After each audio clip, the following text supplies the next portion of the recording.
Have you ever stopped to think what makes Chester such a beautiful city? You only need to look up to see why. The city owes its photogenic fame to its fabulous facades. Over 250 buildings huddled together along the rose streets in a kaleidoscope of contrasting architectural styles. The effect is quite overwhelming and a challenge for anyone to take in all at once. Almost every age is here. From the three old arches dating to late 1200s, said to be the oldest shopfront in Britain, to the Georgian splendour of Booth Mansion and the modern concrete facades of the 1960s. And of course, it's Chester's iconic black and white half-timbered rows that epitomise the city's striking, almost film set medieval appearance. And shout out, "Look at me!" Conservation Manager Lee Bilson. As you walk through the space, you get every period of architecture, every material, every stylistic point that might have ever been used. It's also fantastic to be following in people's footsteps through history, really. But everything is not what it seems.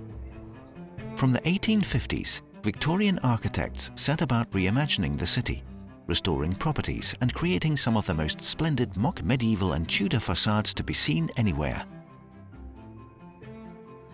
The quality of the detail and craftsmanship is often quite breathtaking.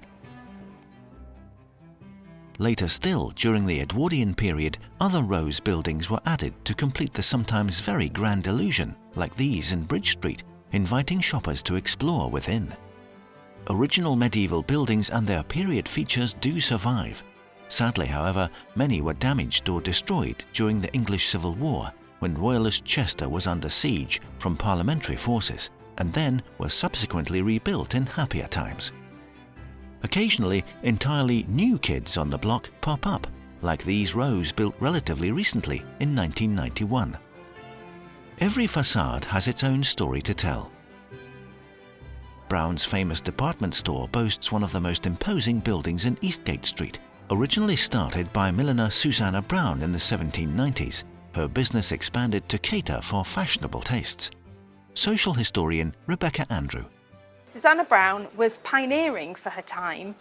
She recognised a gap in the market with wealthy women living in Cheshire, wanting the latest fashions in London, but who didn't live in the capital. Susanna and a business partner twice a year would travel down to London, review the latest fashions, buy lots of material, bring it back to this site and recreate the latest fashions for those wealthy women living in the region.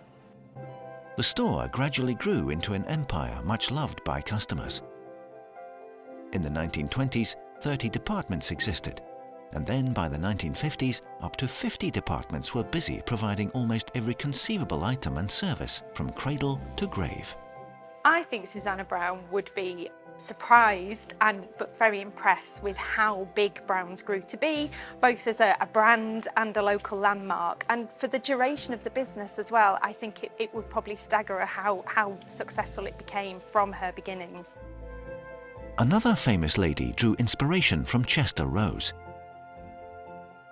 Victorian artist Louise Rayner captured street life among the rambling rows during the mid-19th century in her much-loved paintings which depict a bygone age. Not surprisingly, the rows need constant care and attention to keep them sound. During the 1960s, some rose buildings were in a terrible state and threatened with demolition. Thankfully, common sense prevailed and they were rescued from certain oblivion. Everyone in Chester who knows and loves Chester knows and loves the Rose in the city centre, but for visitors coming in, it's not always been as obvious as to how special this place is from an architectural point of view, but also through history. It's really a fantastic place for people to visit. So when you walk along the Rose streets, do spare a moment to look up more often, and you'll appreciate why many people think Chester is the most beautiful historic city in Britain.